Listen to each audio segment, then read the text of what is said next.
Excuse me, sir. Yes, what can I? Over here with that, please. How far? Where do I got to go? On the side and stuff like that. It's On the side? How about right here? Is this okay? Oh, I see. Because the glass is frosted.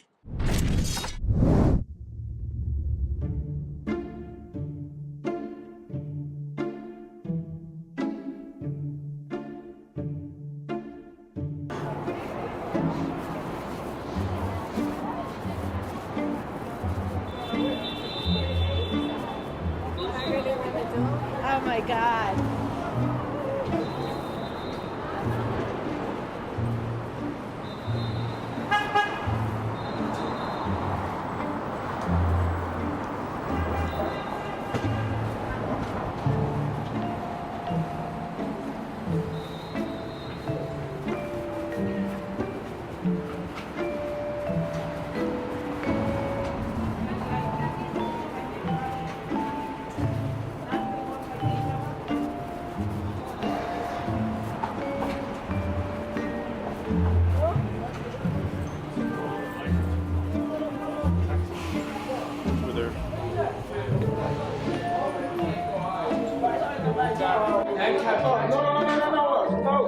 No, what? No, what? What does that mean? I'm on a public street. What's that? Okay, it's America. I'm on a public street. All right, we're being recorded. Yeah, you stopped me and waved me down. No. All right, whatever, bro. I'm gonna keep walking. I'll keep recording. How about that? It's America. Yeah, it's a strange place. All right, so let's try this again. Let's walk down the street. Roosevelt Hotel. Let's try this again. Don't mind me, gentlemen. I'm just an American walking down the street, all right? With a camera, First Amendment, no big deal. It's true. It's true. I walk all over this country and I go right in front of that building and they freak out. What does that mean? Yeah. I'm gonna do one more pass. So I'm at East 45th and Vanderbilt, which is just outside the Roosevelt Hotel. I want to show you this one thing which is really interesting, which is military troops here. Let's see. Looks like this is known as the Vanderbilt Bar, and it has at least one Air Force individual. I see his stripes. Maybe this other one was back turned. Then some Army. Very interesting. This was a bar. Maybe we'll stop in there later, see if we can get a drink. But it has a roster, big giant roster there. Whiteboard. They keep track of people. I see it says couples, Alpha Bravo shifts, couples, females, males. Interesting. So, and it looks like maybe some kind of wait staff also inside there working. So, last time I stopped by here was October, and that's when I stumbled in here for a drink, and I learned that it is not about it. So, interesting. The troops. Let's see what happens here. Yes, what can I? Over here with that, please. How far? Where do I got to go? On the side and stuff like that. It's On the side? How about right here? Is this okay? Oh, I see. Because the glass is frosted. Okay. Well, I guess that answers the question. All right, so that's the troop would like me to move along. You know what, though? He's much more pleasant than the other guys. So let's see. So that's it. That's the famous Roosevelt Hotel. And the military at the Vanderbilt Bar, which doesn't seem to be having too many patrons and drinks. So we'll check in with them next time we're here.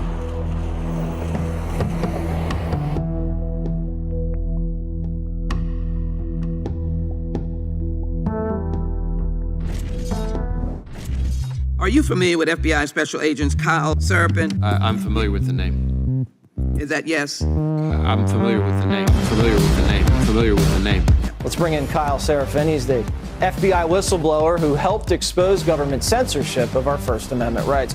Now, we only have this memo because a recently suspended FBI agent called Kyle Seraphin brought it to the public. And we're grateful that he did. Kyle, thank you so much for joining us tonight. He's the host of something that strangely is called the Kyle Seraphin Show. Kyle Seraphin, I can't thank you enough for speaking out. I knew you guys were out there, and I knew it was just a matter of time, but you got a lot of guts putting your face and your name to this. You're doing a service on behalf of the American people, and from the bottom of my cracked and broken heart sometimes, thank you very much.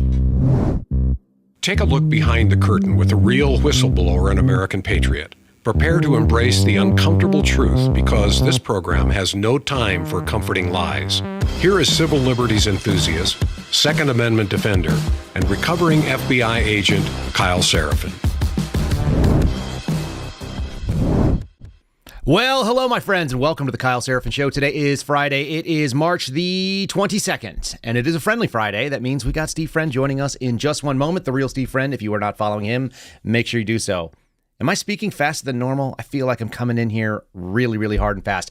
I got a little bit pumped up because you guys just saw Mark Naughton. You can follow him on Twitter and in True Social at Mark Naughton9. Again, Mark Naughton9. And you should do so because Mark is our man on the street. He's out there filming weird stuff going on. He's not at the border. He's in New York. He's in New York City, or he was in New York City. And what's he doing? He's just walking around, getting accosted by security at the Roosevelt Hotel where we know there are illegal aliens staying.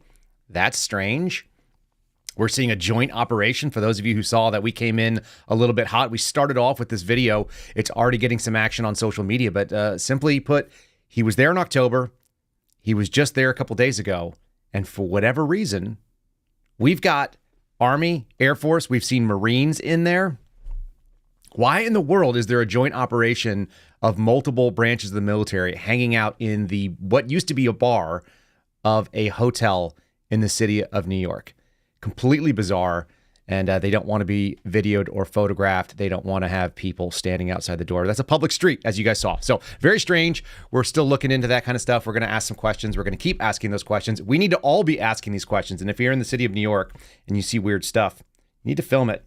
You need to post it. You need to make sure that people can see it and they know about it, because we are living in some real strange times and there's some weird stuff going on. I entitled this episode, Everything's Fine. Everything's fine. We're just like that dog sitting in the room, which you guys have probably seen on the thumbnail. Everything's burning around us. And luckily, I've got the right amount of snark coming in with my buddy Steve Friend. Before we bring Steve on, let me just say thanks to my friends over at Patriot Coolers. Let's get this rocking. There it is, patriotcoolers.com. I am bringing the 16-ounce to bear today. I've already gone through one cup in my Catholic Vote mug, and now I am drinking out of my Patriot Cooler 16-ounce with a snap top. You guys can get your own at patriotcoolers.com. Again, patriotcoolers.com. Follow them on social media. Same thing, at Patriot Coolers. They're on Truth. They're on X, etc. And the promo code is Kyle. It's very easy to remember, K-Y-L-E. Somebody on Truth said that whenever I say my name and I spell it out, K-Y-L-E, they think that I'm saying K-Y jelly. That sounds like a real personal thing for the weirdos that are out there in the world. K-Y-L-E, it's just the name. It's like the Kyle Seraphin Show, except shorter. KYLE gives you 10% off, $50 or more. You're going to get free shipping. Make sure you check out my friends over at Patriot Coolers and support those who are supporting us. If you guys are in the market, make it happen. We really appreciate them. All right, so let's get Steve on the line here. Let me unmute. Steve, let me unmute you here, my man. And I'm going to bring you right. Where'd you go? Why can I not see you? Can I hear you? I'm here. Can you hear me? I can hear you, but I cannot see you. As is our custom on a Friendly Friday, we're going to have some issues. It's a tradition like no other. We have to have technological glitches and errors every time.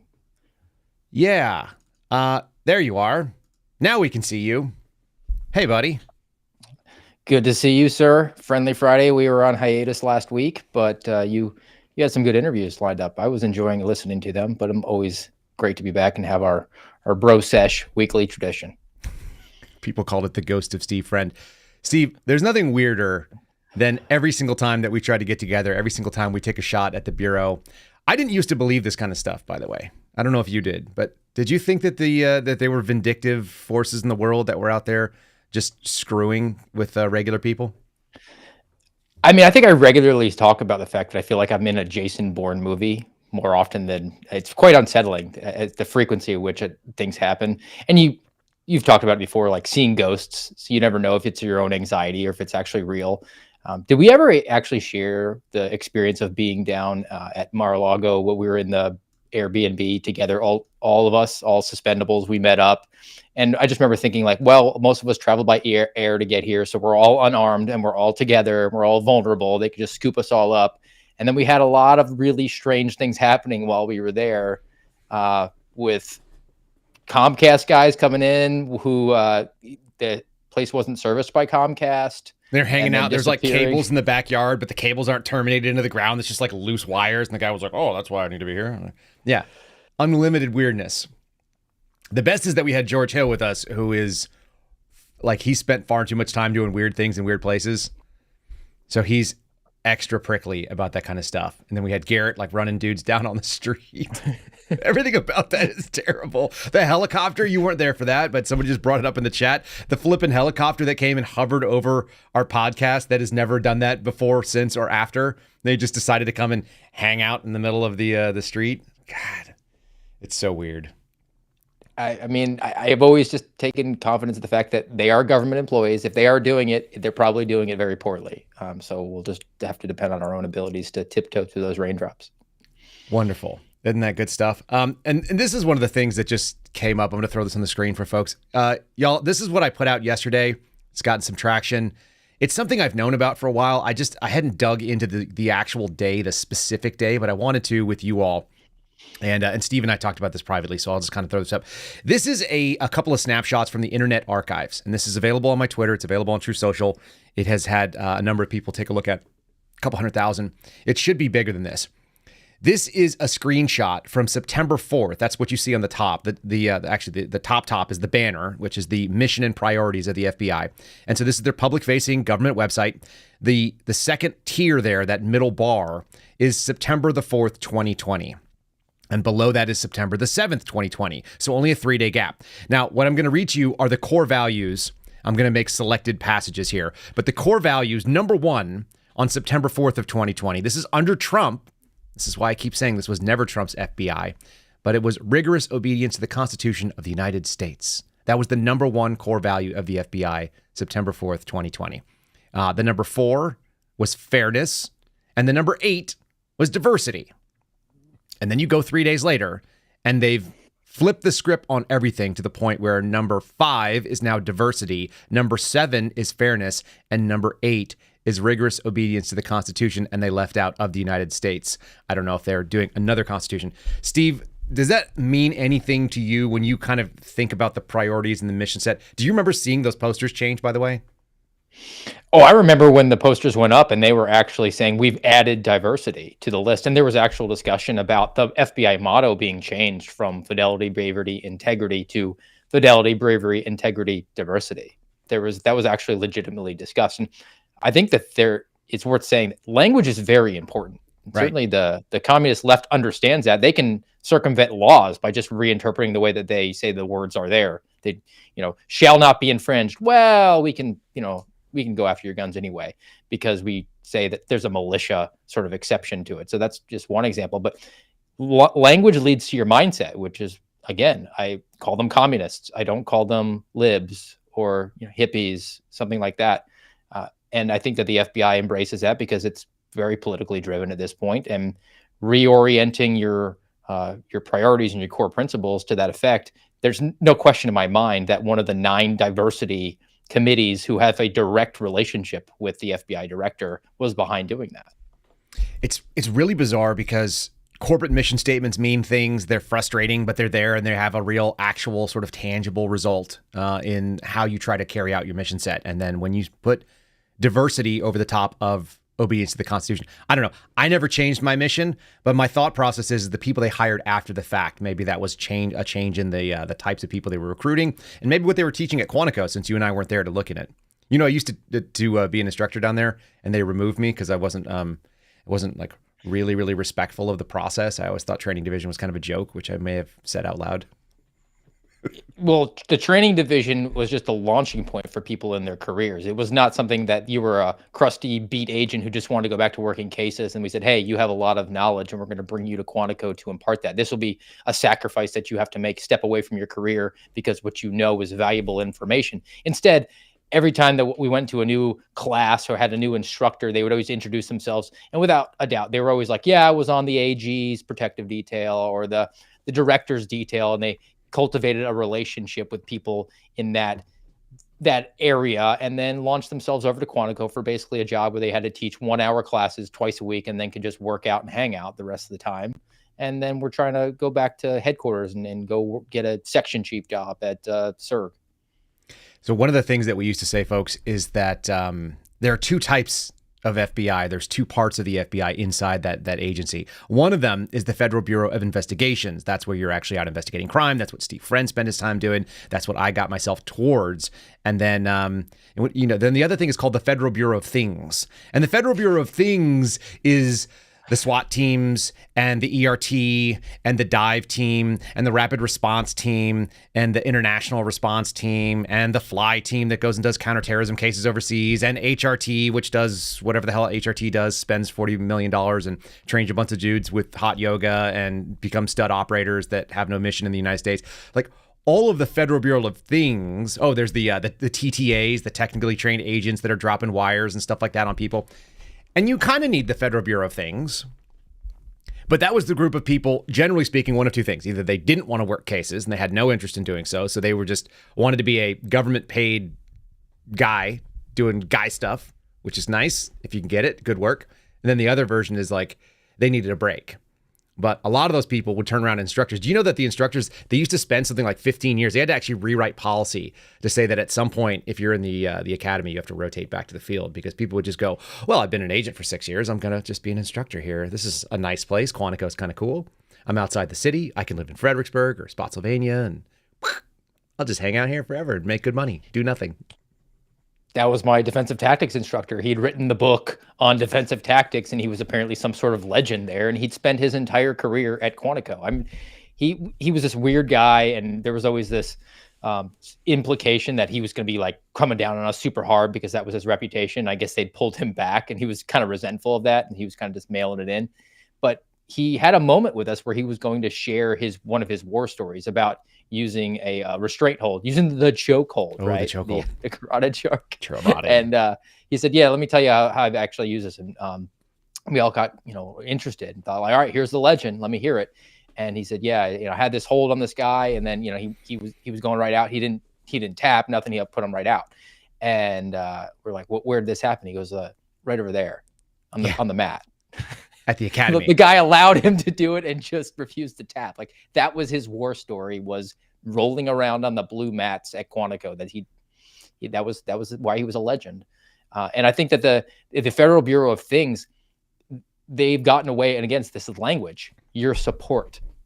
You're a support staffer. Yep. The mission of the FBI is supposed to be investigations, and what you're doing is supporting those investigations. But instead, it's been flipped on its head. It's aspirational to move to support now. You don't want to actually do the work that's in the name of FBI because that sounds too gross and too much work, frankly. Honestly, I think it's a lot of what you and I have talked about before, but that movement from case agents to case managers. You're not in charge of investigating. You're just the guy who's just sort of like handling the bureaucratic process. Let's throw a couple of articles here. Let's get through some stuff. So let me tell people where we're going to go. We're going to be talking about Muslims in Michigan. Why not? We're going to be talking about Planet Fitness and the failure that they had, including some of the Go Woke, Go Broke. We're going to find out about a little bit of the transphobic archives that apparently there's a whole list of people on social media, and I'm on it. Steve, you're not, by the way. I went and looked.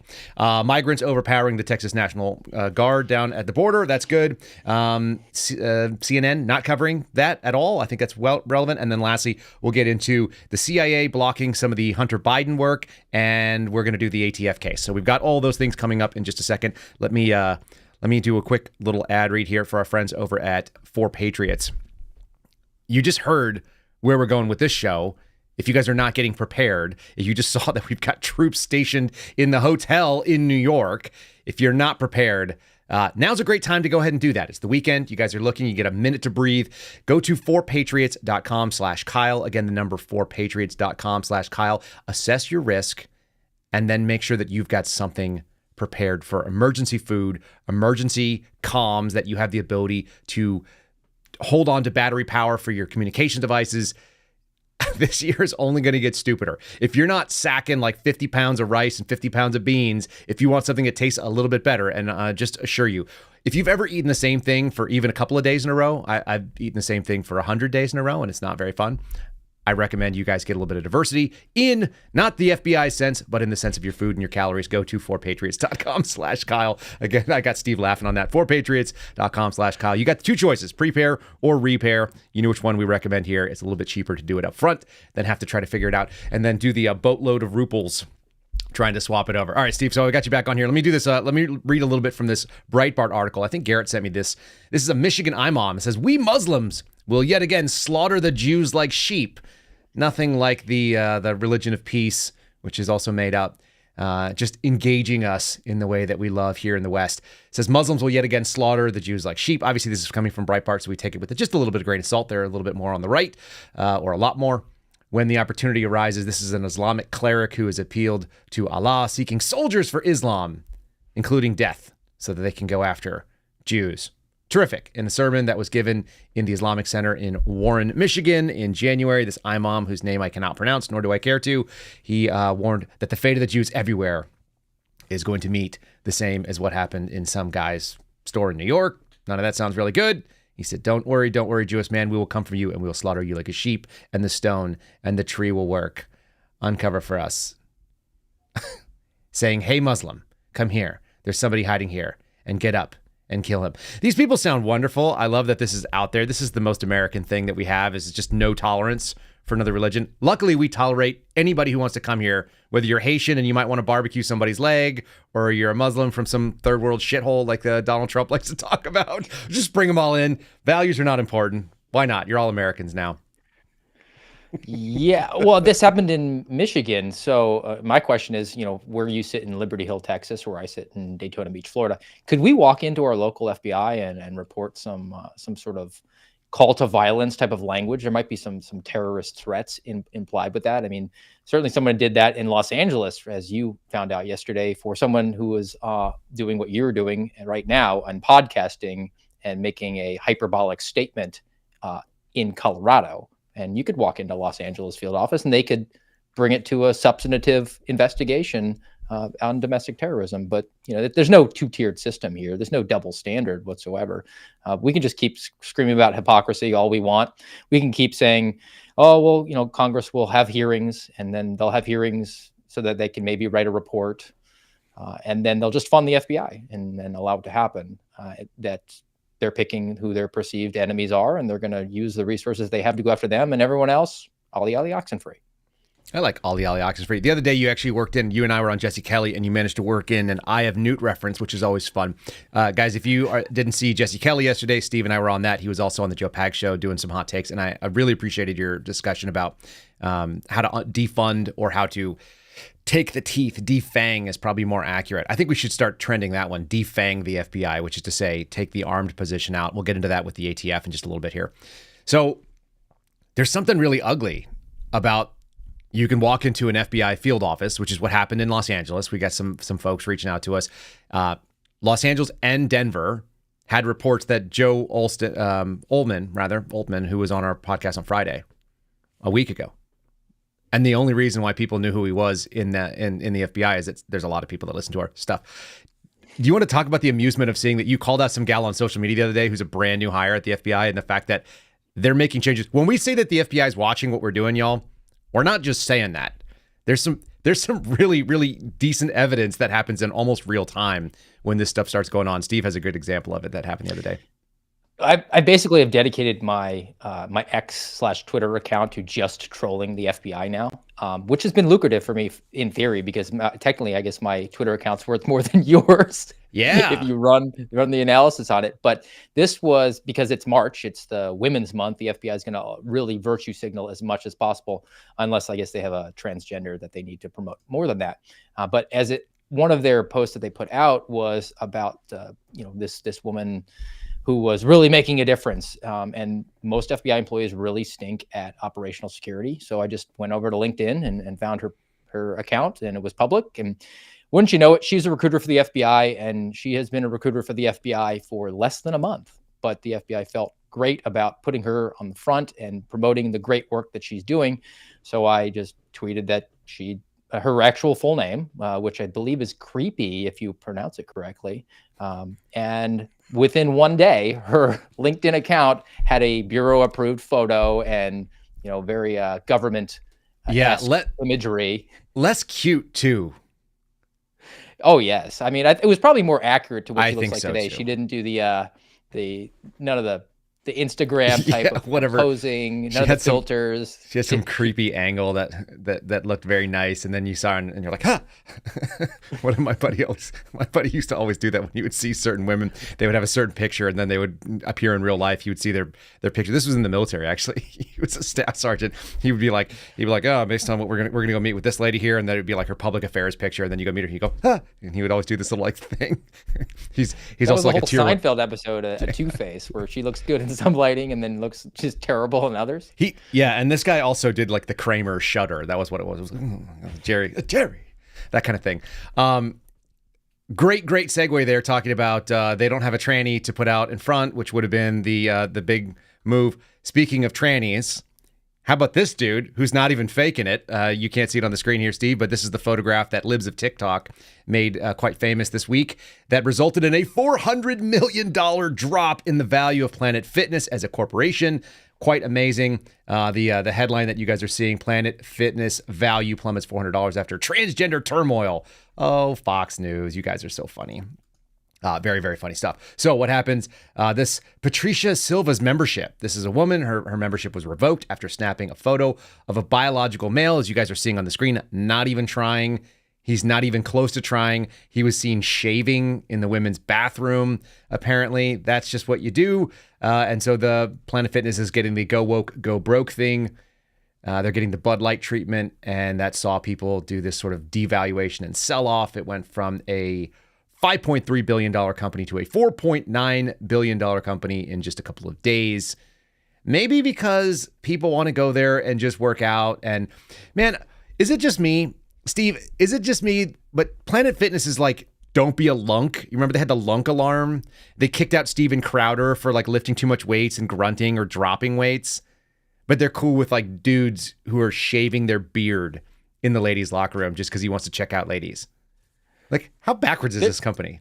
Well, their business model is actually pretty diabolical / genius. They want to attract you in there and encourage you not to work out. They give you free pizza. They make money on you not showing up. So they offer you like Tootsie Rolls and pizza and bagels, and then say, yeah, if you work too hard, you should be shamed for that. We're not really interested in actual exercise. So that's their business model. That's their jam. Okay, but then they went woke entirely. So what they need to do is just really seek best practices here. And they should probably, promote the next UFC fight so that they'll be off the X, and then they'll be good again. And maybe they could get Bruce Jenner to go on Fox News and say, yeah, I think they've had enough, and they'll be okay. And then wouldn't you know it, they'll be worth $6 billion next time that the evaluation comes out.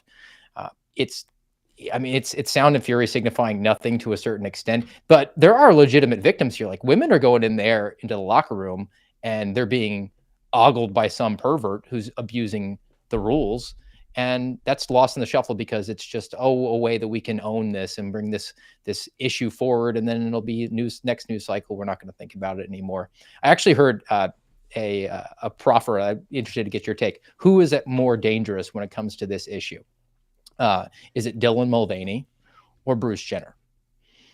Because Dylan Mulvaney is a known quantity and he's crazy and, he just trolls whatever is on the theoretical right, but is he really institutionally doing anything? And you contrast that with Bruce Jenner, who's out there talking about make sure you get your prostate examined, ladies, on Fox News, and making it, normalizing his proclivities. I think there's a strong case to be made that Bruce Jenner is actually more dangerous than Dylan Mulvaney, yet he doesn't get any of the ire that guy Dylan gets. It's the MAGA drag dude that shows up to so-called conservative events and wears Trump stuff and people sort of embrace it. I'm sick of people trying to take on these token ideas that are decidedly non-conservative. Look, if you're a dude and you dress in a dress, I don't care how you vote. You're just not part of my team, period. And if you're a dude that wants to get on Fox and talk about how ladies have to get their prostate exams, you're not on my team.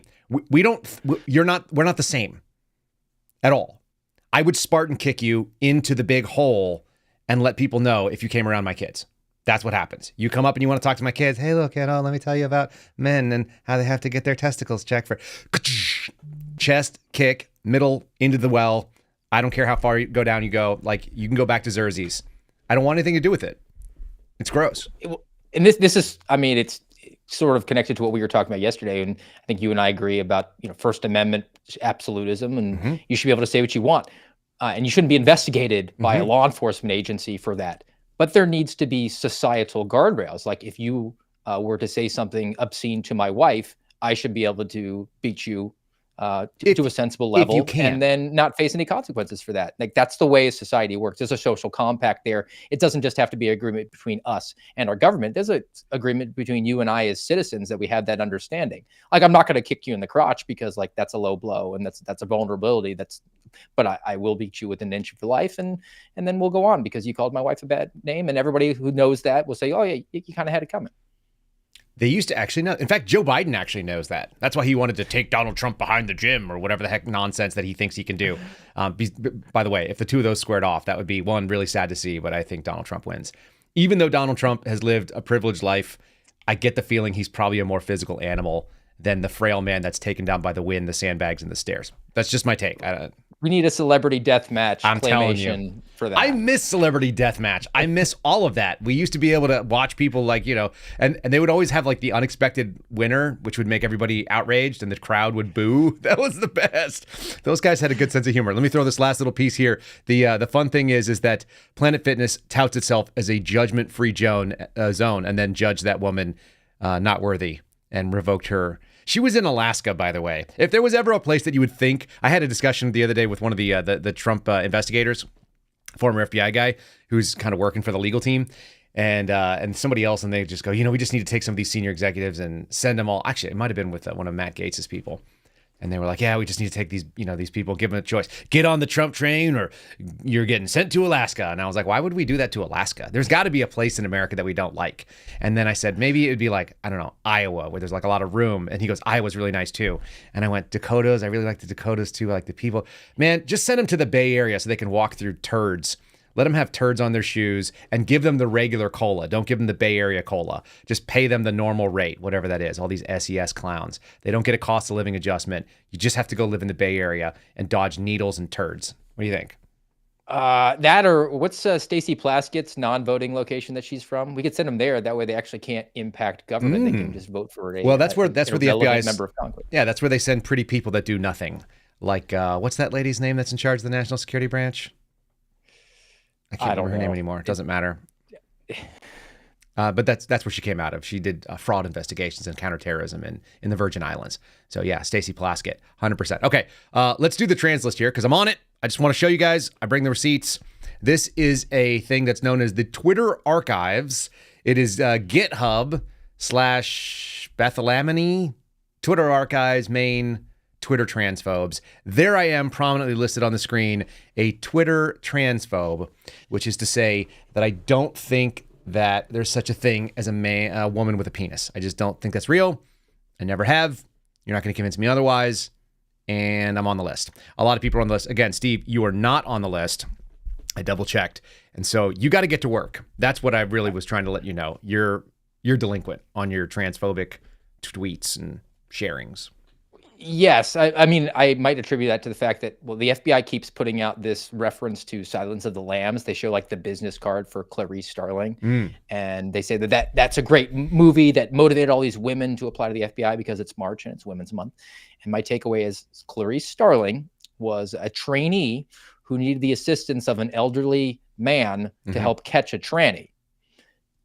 So I don't think it's very pro-woman. I think it's patriarchy for the win as usual when it comes to that movie. But that's, I guess, elevating tranny. And if you actually type in tranny in any of your social media posts, it does get censored to a certain extent. So maybe I need to figure out a way to do that and get more traction. I agree with that. You could just retweet Libs of TikTok with hot takes, and you will immediately be more successful. So we had a series of crashes, which we're just telling the audience about right now. The pre-show warm-up involved the software crashing. Steve can't see what I can see. He can only just see my camera right now because I can't get the virtual camera to operate. A number of things have suddenly gone sideways, even after my 4 or 5 hour marathon debugging the other day. So the problems are back to what they were.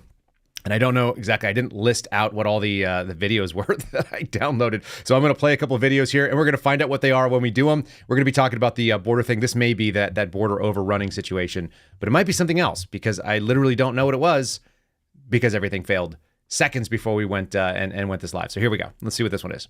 Mi gente, he pensado invadir una casa en United States, ya que me enteré que existe una ley que dice que si una casa no está habitada, podemos expropiarla.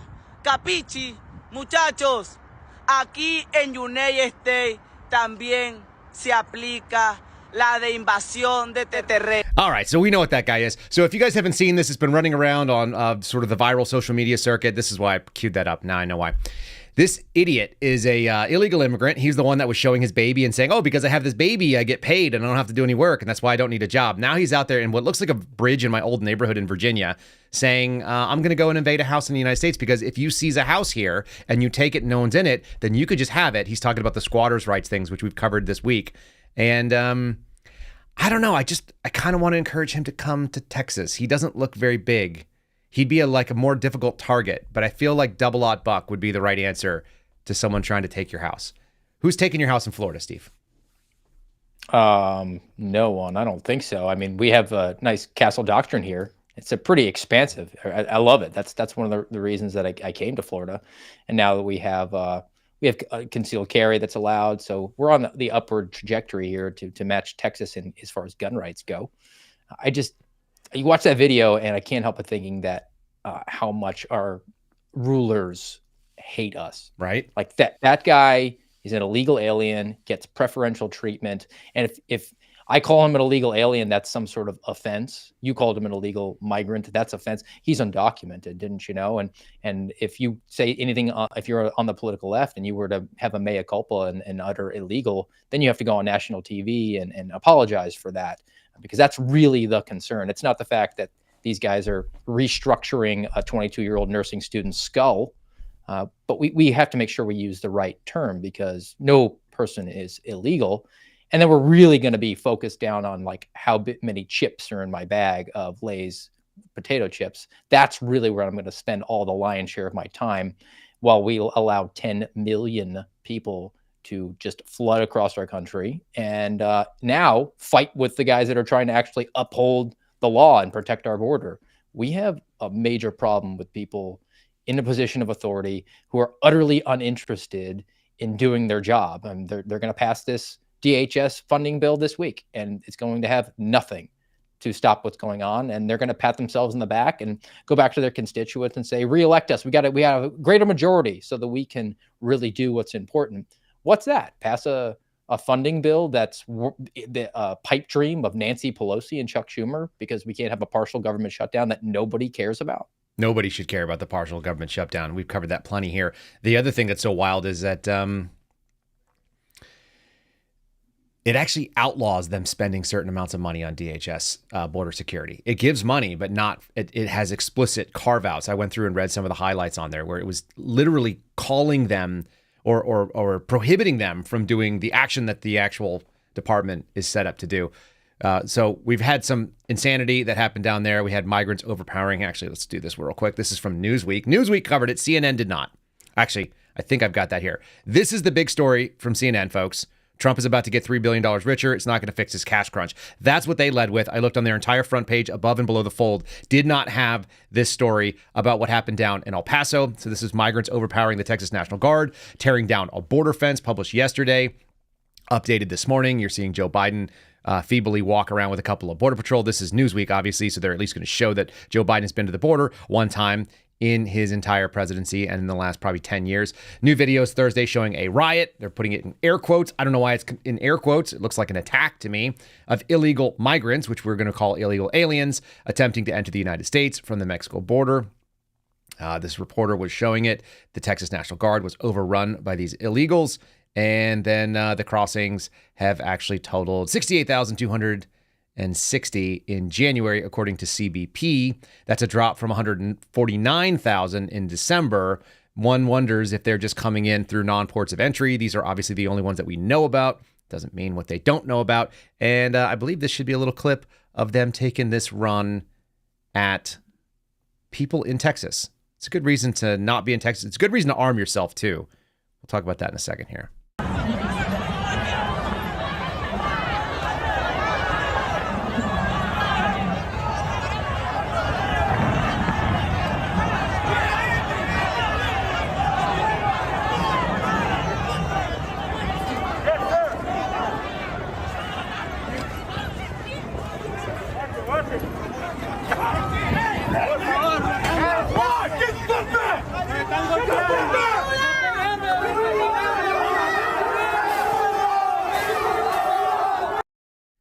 Yeah, totally normal. Just have hundreds of people knock over members of our National Guard, rip down concertina wire and fencing, and then run up to this like heavier fence. The Texas National Guard said basically that the things that they have erected were one of the only reasons they were able to gain control of that space at that time. Any thoughts about how? I don't know. I'm overwhelmed with like the amount of bad news that happens down there at this point, but. Hot takes? I actually had a thought. I just pulled this up so I could be administratively pure. The act or an instance of revolting, especially violently, against civil or political authority or against an established government. That's the definition of an insurrection. Where are you at, Federal Bureau of Investigation? Have you run out of grandmas standing on the lawn outside the Capitol taking selfies next to a nun, praying and singing God Bless America? What about those are ground ball cases, though? What about dropping a geofence over this area? Because every one of these idiots is coming in with a phone. Why are we not tracking all of them and then running them down? It seems like the capability exists. There's a lot of FBI agents running people down with a geofence warrant. We got the capabilities. What are we doing? Well, I mean, I think we'll get the geofence data will be corrupted. Wouldn't you know it? Dag nabbit. Very similar to the alleged pipe bomb that we had, which side note, have you tracked at all on the coffee cup element to the DNC pipe bomb? You want to go? Are we going to go down a rabbit hole? Let's do it. I've got a couple of sources that have told me this, people in position to know. So I'm not just completely doing the conspiracy theory tinfoil hat. But allegedly there was a coffee cup that was found in the vicinity, which, you know, if you were collecting evidence might be of interest to you. And the coffee cup was purchased from a coffee shop that was inside of a shoe store. And the shoe store sold a very specific shoe that was worn by the subject that they were trying to use his shoes as a way to identify him in the stills photos. And it just, to me, it was like, this is the worst police drama plot of all time. I mean, it's so easily like, well, why don't you do DNA check or fingerprint check on the coffee cup? Why don't you go back to the coffee shop and if this is legitimate, like try to pull purchase records, see if there was a debit card used. You look at surveillance camera footage, any of those things that are with a logical investigation, none of them are going to be done. It just seems like a complete, oh, look, we're trying to connect the dots ham-handedly. It's almost like the Capitol Police try to come up with a narrative that they were like, well, that would be how it would make sense, right? That's how you do a logical investigation if you're a security guard on the mall. You know what the dumbest thing was that I remember? At the end of the FBI's academy, where I didn't learn anything except a little bit of constitutional law, which I mostly knew. A couple of names for court cases. You know, I learned about Brandenburg v. Ohio and stuff like that I didn't know the case law specifically, but I knew the concepts. And they had a focus group meeting. I got volunteered to be in the focus group because they were reevaluating how well the FBI Academy was going. And so they picked the worst guy. Yeah, I'm the worst guy to have in a focus group. I actually say what I think, and I didn't really. I kind of censored myself for a little while, but by the time I'd finished 5 months, I'd been away from my wife for a while. I was like, why in the world was I away from my wife for this stupidity? And I did think that. So they asked, can you talk about, sort of expectations versus the reality of coming to the FBI Academy? And I said, yeah. So I stood up. I'm the only one, by the way. And we just lost Steve Friend's video. Oh, you're back. I'm back. So I stand up and I'm looking at this lady who is from the training division. She's not an agent. And I said, here's the thing. I came to the FBI Academy, and the only thing I knew about law enforcement investigations, I learned from watching shows like CSI and watching Criminal Minds and watching Law and Order and watching Dragnet when I was a kid and watching The X-Files and like any kind of cop drama show. That's the only thing I knew. I didn't have any formal training in being an investigator and how to like logically things and, you know, watching Sherlock Holmes. Like that's all I knew about investigations when I got here. And that's all I know now still. No one has taught me anything about how to investigate. Like I literally was hired and whatever skills I came into the FBI with, training on how to actually go from something happens and I'm going to go find out who it is. All those logical steps are whatever I brought to the table. You gave me none. You gave me zero formal training in how to do an investigation, which I would say is maybe why the pipe bomber investigation is such a farce. But the problem is there's actual investigators who have actual investigative experience who went to actual law enforcement academies, not the FBI's. You know, there's a bunch of like former cops that are in the bureau. And in theory, we actually have people that know how to run down that stuff because we catch people all the time and they're probably the right people. A lot of them are. Some of them aren't. But what on earth are they doing with this? That they can't just follow the logical steps. Like, hey, we got security cameras. We got a phone. We got this timestamp. We have a Metro card. We've got a license plate. We've got an address. I've got that address on my computer. Members of Congress have that address. How come no one's knocked on that guy's door and just been like, hey, bro, what were you involved in? Mm-hmm. Why were you seen transporting the person that they believe was dropping pipe bombs? You want to talk to us? Well, there's a lot of creativity involved in law enforcement investigations. You have to think of things to do. It's not very formulaic. I mean, if you get into one particular type of violation, you kind of know the things that you need to do. But to me, the experience of your career as a professional investigator, particularly in the FBI, is the most valuable thing you actually pick up. You pick up some tradecraft, but you pick up a Rolodex of contacts who you have, who you know, who have a particular expertise that you could call up on the phone and say, hey, you know, can you do this for me? Or, hey, what would you suggest to me here? None of that is actually done in a training facility like Quantico, Virginia, for the FBI Academy. It's more of an initiation than actual training. They don't even teach you best practices. Like you and I would have benefited, anybody would benefit from sitting down, having trained investigators come through and just talk about their best case and what they did. And they would be like, oh, I hadn't thought of that. That would be something that I could file away in the back of my head. If I ever come across something like this, that would be useful. But none of that is ever presented. I mean, they do a little bit of constitutional law, and then they send you into Hogan's Alley to do tactical training on situations which they specifically say you will never encounter this in the field, because all you're really going to do is show up and go to your cubicle and put your gun in your drawer and then just bang away on your keyboard and hopefully entrap someone in some dark web internet room, some autistic kid, and convince him that he likes ISIS, so you can drop a material support to terrorism charge 2.5 years later after you've successfully groomed him. You've never randomly met somebody in a hotel bar and then tried to recruit them to be a source for some bullshit thing that you were doing. The scenarios, folks, that are at Hogan's Alley are so far outside the range. They're like, you're serving a subpoena for financial records, and when you get there, the guy behind the desk has a gun to his head, and you're like, has anyone actually experienced this? Like, I get it. Like, that's a realistic, good thought exercise. And then he shoots his secretary for some reason. And you're like, you shoot him first if you do it right. One of the houses we went into, I forget the scenario, and they would always bang us over the head, be like, you guys are getting convinced that there's going to be ninjas drop out of the ceiling and you're just being weird. I'm like, well, first of all, you have a lot of people here who are just weird and socially awkward. True. Second of all, you actually have a false wall in the back of one of the closets here that somebody sneaks out of to come shoot you in the back of the head so they can convince you that you didn't do a thorough check, didn't do a thorough search. Right. They have false walls. They have hidden rooms. They have like secret crawl centers in these like regular Virginia suburban houses. It's so silly. It's the silliest thing you've ever seen, people. You can't imagine. The best was this. So my roommate, Bobby, who still works for the Bureau and is a nice guy, he's like what you think the FBI is. He was like a college athlete. He worked as an analyst. Then he got to the academy.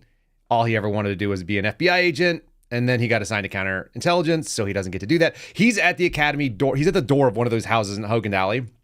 And it's one of those illogical things where they're like, go knock on the door and see if this person who, used to live in this house lives in this house, but they don't live in this house anymore because you've done no surveillance, you know nothing about it. And you knock on the door and it's like, it's the violent felon. They're standing there. And the guy pulls a gun because that's what people do at the door when an FBI agent knocks on the door. So the guy pulls the gun, and rather than do any of the techniques that they teach you, all the bullshit sort of standing on the blue mats and learning how to choke people, my buddy Bobby says, I blacked out, I panicked, and I just did a karate chop to his hand. So the guy goes, and he pulls out the gun and he chops his hand like this and knocks the gun, and he broke it. He broke the gun and he got yelled at for it.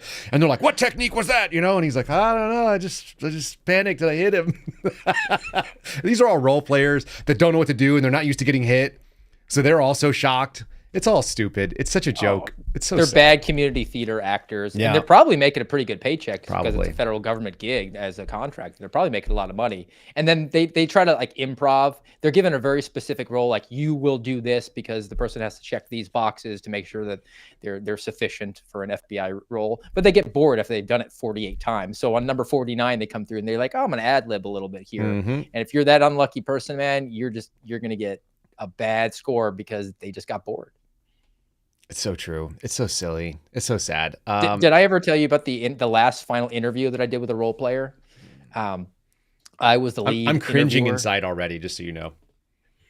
I was the lead interviewer, and the woman that I was partnered with, who was the note taker, was on the chopping block. Like they wanted her to leave because she'd just proven to be completely insufficient. So naturally, like they made her irrelevant in her final testing portion so that she could just coast on through. But I was interviewing the terror subject it was a 1-hour interrogation, and we had to work the magic, right? Do the formula. Is this and I did all of them in 5 minutes, and he just wouldn't talk. And all he would do is keep looking down, and then he would keep looking up to the side. And I looked up, I'm like, oh, he's watching the clock. And at 5 minutes left in the hour, he just confessed because I checked the box. He was just told, you have to keep them in here for 1 hour. That's your premier law enforcement. As long as you get there long enough, then they will eventually confess.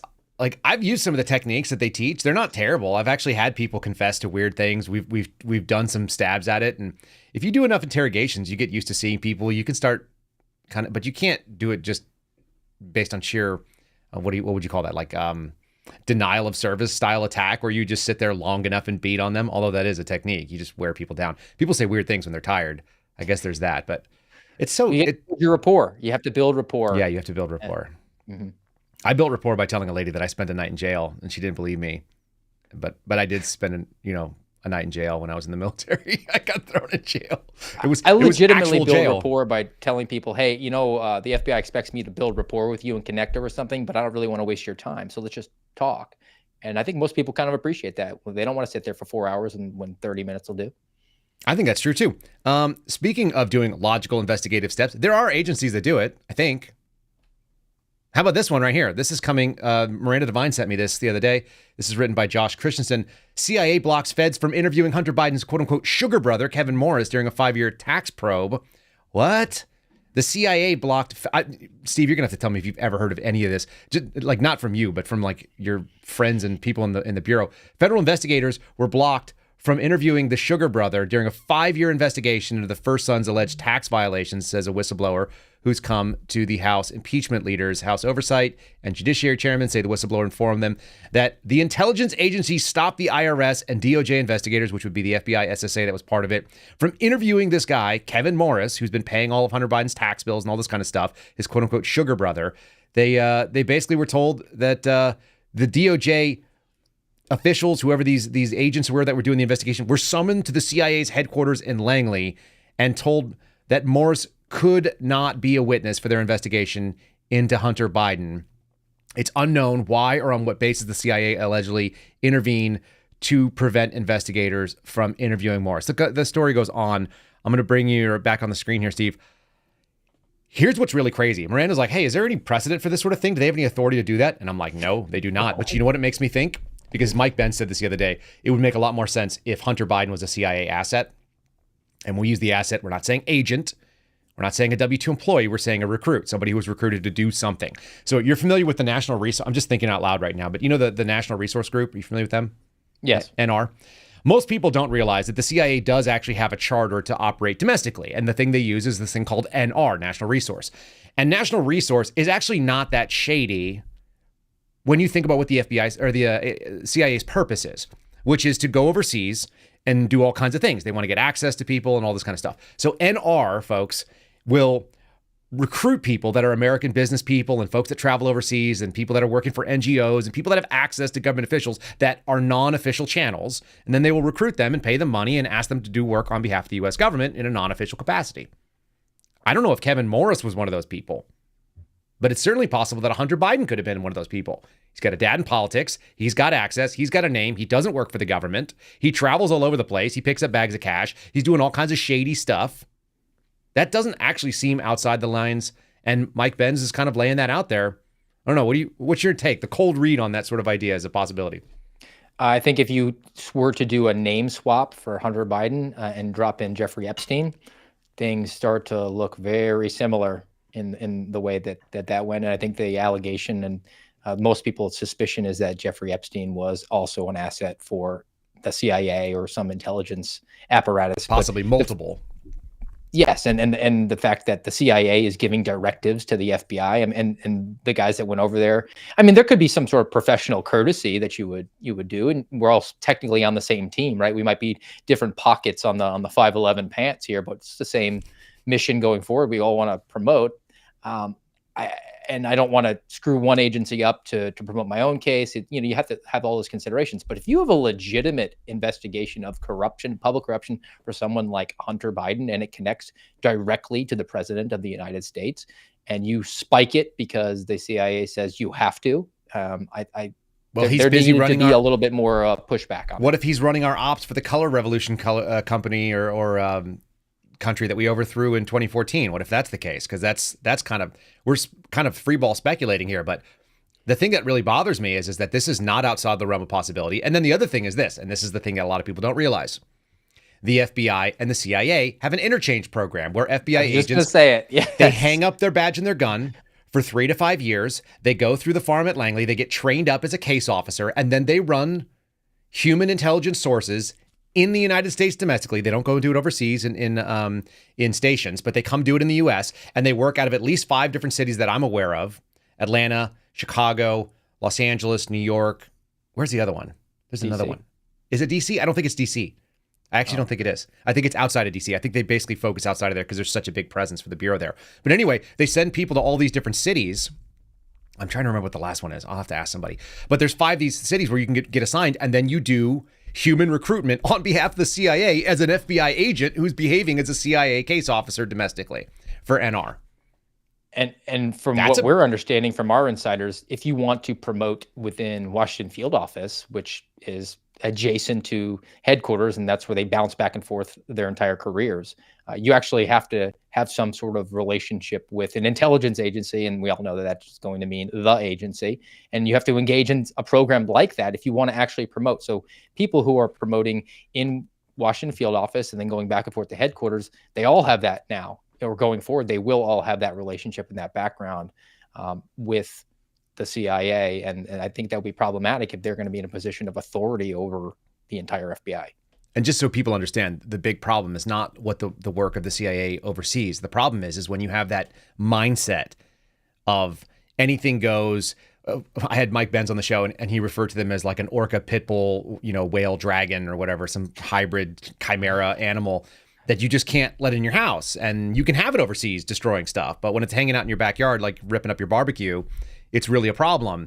And when it comes out in the front yard and messes things up too, you can't do that. So long and short of it is, that's what we're looking at as a potential, that operational mentality that's okay for overseas. It's not okay for the United States. And so if you start thinking like, well, we might as well just shift the election a little bit. Like, what do we care? We have preferred outcomes. That's when things get incredibly dangerous. There's always that possibility. This is all speculation based on actual facts, because the actual fact is that these programs and this cross-programmatic training exists. And the reason the FBI does it is they take these people that have done 3 to 5 years as case officers, and they come over and they run human squads where their job is just to recruit human sources. That's what they do, which is wild. Patrick Byrne, who runs now, I think it's called America. It's called the American. It's not American Mission. What is it called? The America Project. And he also was the CEO of Overstock.com. I had a phone call one time, and he was telling me about his handler. He's been very public about the fact that he was reporting to the FBI and doing some of this stuff. And everyone kind of goes like, maybe, because the FBI is not going to acknowledge that that relationship, right? Confidential. Yes, I've heard him do interviews. He tells a compelling story. I believe him. So plus, he likes Bitcoin, so I trusty. So here's the other thing. When he and I were speaking, I asked him, where were you operated out of? Because this is the way that you vet somebody. You find out who are you operated out of and who was operating you as a source. And he told me the guy's name, which is an incredibly common name. Last name Smith. Okay. No relation. Agent Smith. Then I asked him to describe Smith. And he described a friend of mine whose last name is Smith. Exactly, to the T. And it is not a common description. Multiple things that are very specific. Not standard physiology, not standard for size, not standard for appearance. If you saw this guy, you'd know. And he described him to a T. And that guy works on a human squad that handles cyberhuman. So that's really weird. When you start Does that correspond to his location, or Mhm. is it cyberhuman? Does it matter? They can cross over. No, it different corresponded areas? to his location. But this particular squad actually operated nationally and was interested in recruiting people that had a background in cyber, and they would go to like the White Hat and or they, what do they call it? Is it White Hat or the Black Hat? Whatever the hackers convention is that's out in in Vegas and stuff. They do all that kind of stuff. And when you start hearing that, you're like, oh, got it. That's actually probably really true. And so that actually doesn't shade anything that he said. It actually makes me think more of that stuff is more likely than not. Anyway, just kind of dark and weird and uncomfortable and bizarre to me that the CIA would have any impact on it. But when we talk about sort of this multi-headed hydra, the deep state, this sort of administrative state that they have outcomes, this is what it looks like, where one agency goes and says, hey, you can't carry this thing on anymore. And they go, oh, okay, yeah. I can't imagine somebody from another agency coming in and saying, you can't investigate this. And me going like, oh yeah, that'd be fine. You'd be like, wait, what? I think I'm going to investigate it now. I'm definitely going to investigate it. You can't tell me what to do. Theoretically, they think they're the premier law enforcement agency. They keep telling us this. Yes. I mean, where's the flex on that one, bro? Mhm. Why don't you stop patting yourself on the back and putting up diversity posters on the wall, and then actually step to the CIA, which theoretically is unarmed. At least you have a gun. But now we're finding out the CIA has a domestically deployed bomb squad. So my question then is like, how many times is the CIA deploying bomb squads around the country? Yeah, and why?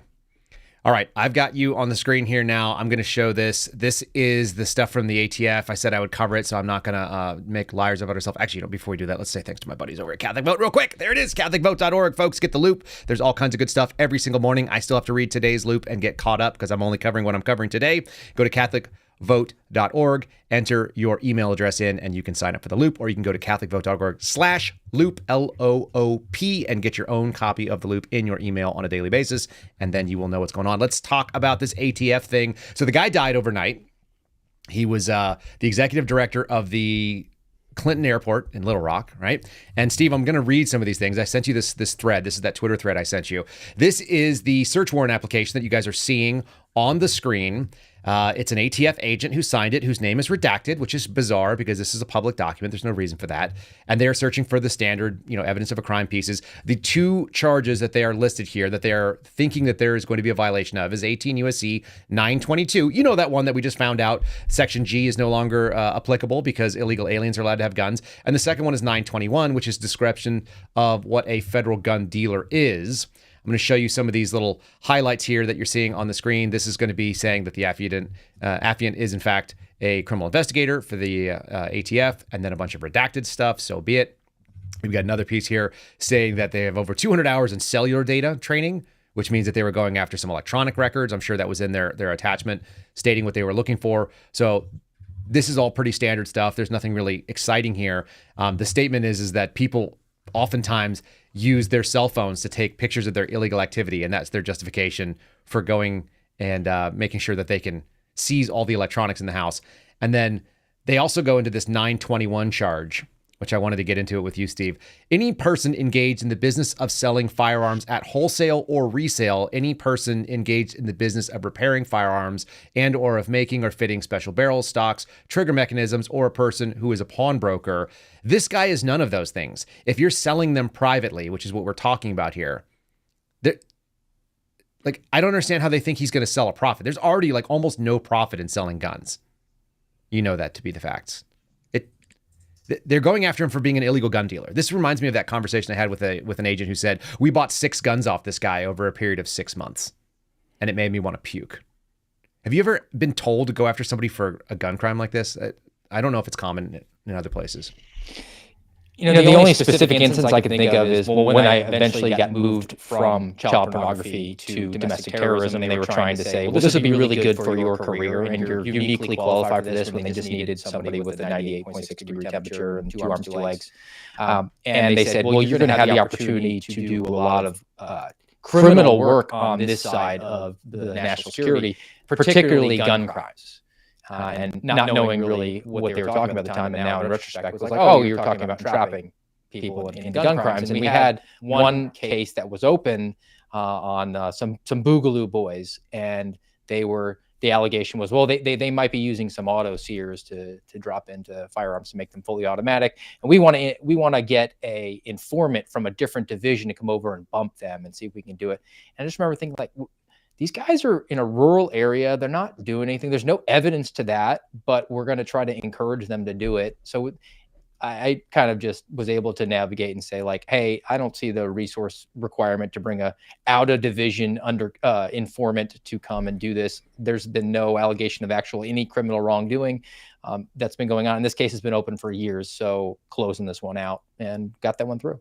Interestingly enough, they make reference to the ATF form 4473, of which I have filled out hundreds. And they say that you must present a valid government ID, and that you're going to have to be notifying that you are, in fact, the individual purchaser, and that you are buying it for your own purposes. And they talk about this, and they show the little warning that says if you were to violate this, then there's a fine or up to 20 years imprisonment, and all this other kind of nonsense. The thing that gets me crazy, here's what it is. This is what this guy bought, by the way. He bought, over a period of 3 years, approximately 24 Glock pistols, model 45, 9 Federal Arms, model FR16. I assume those are some kind of like AR platform. 9 Beretta 92 Alphas, because he has terrible taste and he thinks Beretta pistols are okay. He bought 7 North American Arms NA22s. Those are like a little Derringer. Those are ridiculous. Those are like $100 or less. 4 Glock 22s. Again, bad taste. A SAR model SAR9, 4 of those. Those are cheap knockoff Glocks. He's got 3 model Omni from ATI. I think those are also cheap knockoffs. 3 Glock 19s, 3 Glock 17s, 3 Beretta 92 FS, same deal. So a total of 12 Berettas. Like, none of this stuff is exceptional. It's boring, and it's certainly possible that he was buying them. He could have bought all of those, held on to them, thought, I'm going to hold on to these, and then I'm either going to sell them later when I need to as a transaction. I want to put my money into something that I know is going to hold value. You can literally buy a gun, walk out to the trunk of your car, put it in the car, sit there for a second, and then go, you know what? I don't know why I bought this. I don't really want this thing. I don't like the way the trigger feels, and sell it to the guy that pulls up next to you. You can do that in almost every state. Certainly under federal law, you can do that. They executed this guy over this. They killed him because they came in at 0600 and he shot at them because he probably has a bunch of guns in the house based on what we're seeing here. And my question is, and I didn't have a chance to read through all the probable cause. Did they ever interview him? Was there ever any contact, or was this all done CHS? So there was no actual communication with him from law enforcement. And right. You would think it'd be like, hey, bro, me, you, same. Let's have a conversation here. So he had no expectation that at 0600 there was going to be banging on his door. And theoretically, if he's a gun dealer and in dealing with some shady people, which he might have been doing, we don't know for a fact at this point. Right. It sounds like he's understandable. He would come to the door armed. I've sold one gun so I've sold dozens and dozens of guns. I think I had 450 transactions at one point in time, in like a period of like a year or two. So I've sold a bunch of guns to private individuals. That's a regular thing that was part of my life. My wife used to always laugh about it. She's like, where are you going? You doing a gun deal? And I'm like, yeah, I'm doing a gun deal. And I would take guns on trade for trucks and things like this. We would swap guns around all the time. The only time that I ever remember going like, I don't feel great about this, was one of the first times I sold a pistol that I didn't want. I sold to this dude. He got out of his car. He gave me money or whatever it was. We did the transaction. It wasn't very expensive. It was like $200-300.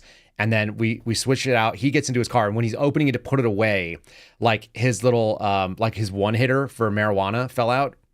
So his little weed pipe fell out of the car, and I'm like, dude, it's not my gun anymore. I had and I have no requirement to like test him.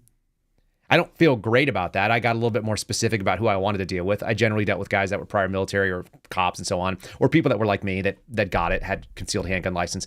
I started sort of being more cautious. I self-selected, but there's no requirement that I do that. There's no law that says I do. I just didn't like scumbags, and he seemed like a scumbag. But this guy apparently dealt with some scumbags, and some of those, whatever it was, like 92 guns that he bought over a period of a couple years were used in crimes after he sold them. And the time for them finding him, it was like 281 days. That's what it says here. They actually have an acronym that I've never heard from. The TTC, the time to crime. What a gross thing that the ATF sits out there and does. So the TTC said that there was actually, there was 281 days between the time that the firearm was recovered after the crime. So that means at some point in time, we don't know if that was the actual gun that was used in the crime by the person that they recovered it from, or if it was just a gun that was used in a crime that was sold, because that happens all the time. None of these things. Or was a gun sitting in the console when the driver was pulled over and arrested for having, I don't know, like a suspended license or something.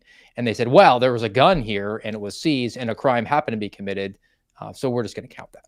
There's also that possibility. I'm just showing some of the stuff on the screen here from this whole thread. They've got pictures of him at a gun show where he was appearing to operate as an unlicensed individual as a vendor. Like, he doesn't have a booth, I don't think. That's not what they said.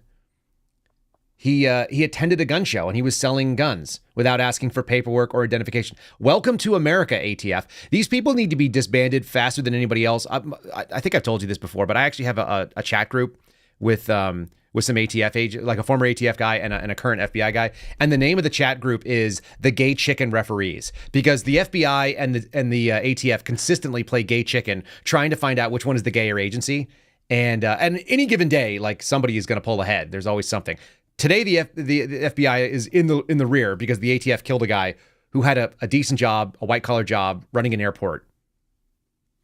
I just throw up my hands. Like, I literally don't know what to do with this information that they went into a dude's house at 6 a.m. and killed him because he was selling a couple of Glocks to, like, friends or randos or whatever. I think actually the most infuriating part of all of it, and I feel bad that this guy's was killed.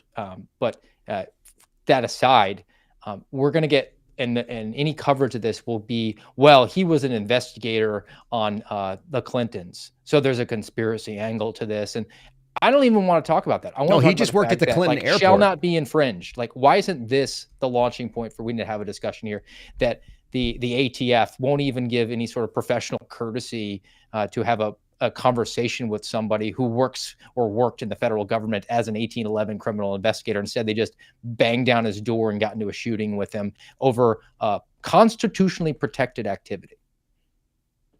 It's insane. It's insane. Our government is not serving us. Here's the arrest warrant, the seizure warrant. I'm embarrassed for the judge that signed this. I'm embarrassed for the that's Joe Valipe. That's the magistrate judge, whoever the heck that is. All this is disgusting. And you guys can see right here, it says it on the warrant, like when you can do so. You are commanded to execute this warrant on or before March 20th, not to exceed 14 days. And it must be done in the daytime. And the daytime hours are 0600 to 2200. That's 10 p.m. That's how they do this. That's why they do it the way they do it. We gotta get away from this. And you and I probably have thought this for a long time. I definitely thought this even going through the academy. I was even taught this at the academy. Just because we've always done it doesn't mean it's good. It's like, yeah, it's stupid. I think I actually have a video from the guy's brother, which, stand by. We'll see if we got this here. We're going to play real quick. Turning now to a Fox 16 News update. Okay, that's not one, although that's the one we showed yesterday. Emphasizing on a point. That's just a fat lady. Let's play the fat lady video. I've done too much of this. Anyway, the brother said, he was a military veteran, and the brother of this guy, and he was like, I know how to take a person into custody. Why didn't they flashbang him? Why didn't they just throw CS in? Like, if they really thought he was that violent. Or call him on the phone. Yeah. I mean, all right. There's a million ways to do it. And he said you could just pull him over and then arrest him if that's what you thought. get them at work. Yep, a million ways.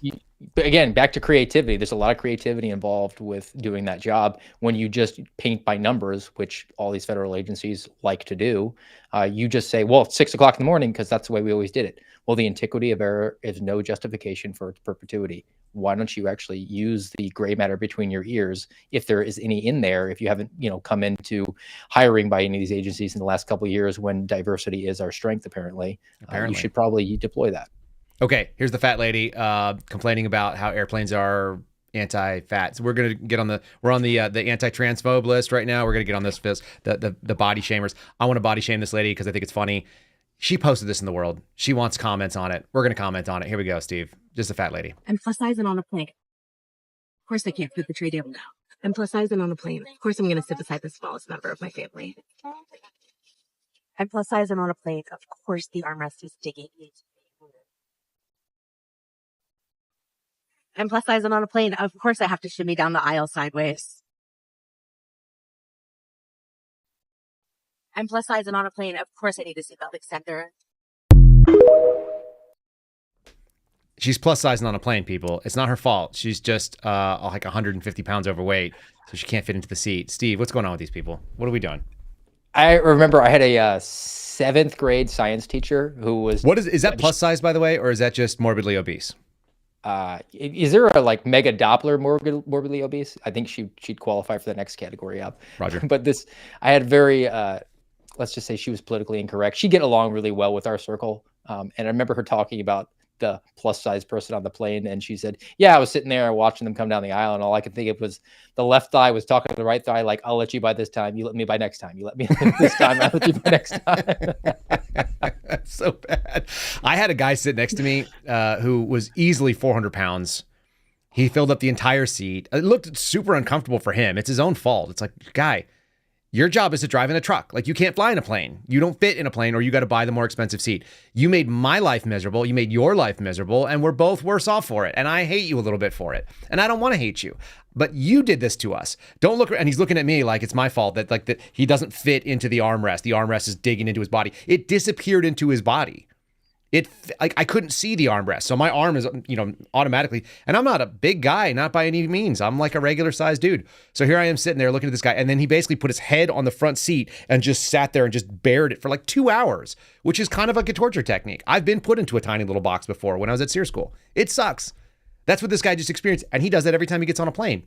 I don't know why you would do that. Like, I'm sorry. This is not your method of travel. You've eliminated that. You can't get on horses either. The horse won't let you on either. They'll be like, not today. You remember that? You remember the huge lady that was in Robin Hood Men in Tights, and she, like, the Maid Marian jumps onto the horse, and then the other horse, like the fat lady, the maid jumps down and is like, nope, he gets out of the way, and she's like, it slides to the side so she hits the concrete. Yeah. She's like, I mean, it's also the same for people that say, oh, I need a comfort animal to fly. I'm sorry if you've chosen that as your lifestyle and you have that, even if it's legit, and most get in your of it's car not, and drive. then you don't get to fly. I mean, I have pretty severe animal allergies.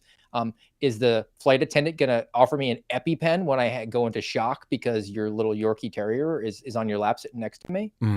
There's no consideration of that. I hate Yorkie Terriers too. I don't even have like a reason for it. I just hate small animals that look like a, if an eagle can take your dog away, I don't like it. It's prey, and that's not a dog. We've covered a lot of ground today, but a lot of this comes back to this weird culture of tolerance, which is where Planet Fitness is. It's what's going on the border. We've tolerated so much because we just want to be nice. It feels like it's time to not be nice. It feels like it's that time in Roadhouse. I know you love movie references, so I got you. Patrick Swayze says, we be nice. We got to be nice. We got to be nice until it's time to not be nice. America, it's time to not be nice. If you're fat and you're too fat to get on a plane, deal with it. You got to drive or get on a train. There's lots of room on trains. Knock yourself out. We got to do something else, or rent a U-Haul. I don't know, and get in the back, put a bed down, get in the back, and pay a driver. Yeah, pay a driver. Yeah. We're just we've let a lot of weakness sort of enter in, and the bullying culture has gone away, and all this sort of stupidity has made us less safe at the border, in our gyms of all places, in the lunk-free, judgment-free zones where dudes are shaving, and all this other stuff. I think we're gonna start having to adopt like a Roadhouse slogan. I might have to get Garrett to make a T-shirt. Your feelings don't matter when people's civil liberties are at stake, and that includes the gun thing and everything else, ATF. All right. Why don't you tell people where you're at, what you got going on? You guys have something coming up this weekend, so I will throw you on the screen here. All you, Mr. Steve Friend, let's take it out. Well, the American Radicals podcast will be on Saturday, Garrett and I, at noontime, rumble.com/amradpod. And a big thing that I definitely want to promote to this audience and to encourage everyone out there to share this. Next week, I will be going to Nashville, Tennessee on Tuesday to testify in front of the state capitol. There's a subcommittee that wants me to come there. They are taking up an amendment to one of their bills. It's Senate Bill 2804, House Bill 2912. There's co-sponsors in both houses and both chambers. And it is a bill that will prohibit state law enforcement officers from participating on an FBI joint terrorism task force. And this will be a significant shot across the bow to bring the FBI back into the straight and narrow here. It doesn't stop any police officer from working on a task force for the FBI on criminal matters. It doesn't stop them from communicating with the FBI. It doesn't stop them from even working on terrorism cases with the FBI. It just says you can't be a task force officer. The rationale being, if you're a task force officer, you get a security clearance, you work what the FBI tells you to, and you have a need to know, you can't tell your sheriff what you're actually working on. And the FBI is going to send you to get moms at school board meetings and grandmas that stood on the lawn of the Capitol, as opposed to real terrorists. If this goes into effect, the FBI can go to the sheriff and say, hey, we have a legitimate terrorist threat. We'd like to work with you on it. It empowers the sheriff who's actually elected by the Tennesseans. The Tennesseans don't vote for the FBI. They vote for the sheriff. So that's what the nature of that bill is. Again, Senate Bill 2804, House Bill 2912. I will be at the State House on Tuesday in Nashville next week to testify on its behalf. So I'd love to see this gain some traction in Tennessee and then around the country. If you know a state rep, state senator, you think that they might be amenable, let me get into their ear. I will fly wherever we need to go to get this across, because this is a way that we can actually rally support to push back on the FBI for its weaponized ways. And people in Idaho were telling me they were interested as well. So we'll try to make that happen. A couple states need to start leading the way here so we can get some of this tyranny out of our lives. Thanks for joining me today, buddy. I appreciate it. Always good for a Friendly Friday kickoff into the weekend. Pleasure, man. Great to be here. Okay. I'll see you again soon, bud. All right, ladies and gentlemen, that's it for the day. That is our show. Let me go give you the merch store here. You guys can go to the-expendables.com. You can get a shirt like Steve. You can get a shirt like mine. I'm wearing a red one right now. That is the red last line strength. I don't even know if he sells these. Sometimes Garrett just sends me stuff that he screws up, and I wear them anyway because I like red. I like red on a Friday, the red of rage, if you will, and I'm kind of enraged about some of this nonsense. You guys can go to the-expendables.com. Again, don't forget the dash suspendables spelled out.com. The promo code Kyle will save you 10%. You can still pick up all of the lapel pins. You guys can just overwhelm him with orders if you want something fast and something easy. If you're looking for a gift for a friend, those are good ones, and they support the O'Boyle family, who are indefinitely suspended from the FBI, the evil ex-girlfriend that we have. Some fun news coming on that front in some time very soon. Again, the-suspendables.com. Promo code Kyle. Don't forget, and go ahead and knock that thing out. If you guys are interested, let's do a 5-star review and let's get the heck out of here. Folks, here we go. This one's coming from Spotify. It's Pegsafun. I don't know what that means. It says, once again, Kyle nails it. We've reached a point where no one raises their own kids anymore. They visit them. Would we be having the issues we have today if mothers stayed home and raised their kids? And another one from Coonhounds Chorus says, keep going after the famous but incompetent, which is, of course, a fun little acronym for the FBI. We appreciate the 5-star reviews. We appreciate all of your comments. If you guys want to leave one on Spotify, there's a prompt after all the audio shows, if you're listening there, that just says questions, comments, sarcastic remarks. Feel free to fill one in. I see them all when they come in, and I will approve them all, even if they're not very nice to me. That's okay. I'm down with that. Same thing, if you guys are looking to leave one on Apple, or you can do that in the show notes. We actually have that there. Otherwise, leave a comment on the Rumble channel. If you're watching anywhere other than Rumble, get yourself a Rumble account and join us here in the live chat where it's been going. We appreciate all of you guys. I hope you have a wonderful weekend. I hope that you remain safe. And I look forward to seeing you again on Monday. So God bless you, and we'll see you then. Thanks for listening to the Kyle Seraphin Show, streamed live weekdays on rumble.com/Kyle Seraphin. Follow Kyle on Twitter, Truth Social, and Instagram at Kyle Seraphin.